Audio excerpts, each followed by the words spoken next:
ఆయన అనుభవం ఈ రోజున 2024 ఆంధ్రప్రదేశ్కి ఎన్డీఏ కూటమి తరపు నుంచి ముఖ్యమంత్రి అభ్యర్థిగా శ్రీ నారా చంద్రబాబు నాయుడు గారి పేరుని జనసేన పార్టీ పక్షాన నుంచి మేము బలపరుస్తున్నాం.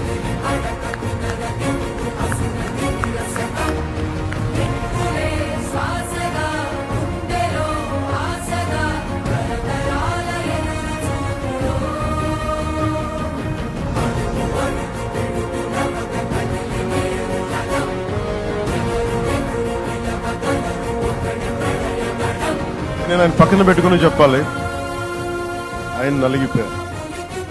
జైల్లో చూశాను ఆయన పాపం భువనేశ్వర్ గారి బాధను చూశాను. నేను అనుకున్నాను, అమ్మ మీరు కన్నీళ్ళు పెట్టకండి, మంచి రోజులు వస్తాయని చెప్పిన మంచి రోజులు వచ్చింది. వారికి మనస్ఫూర్తిగా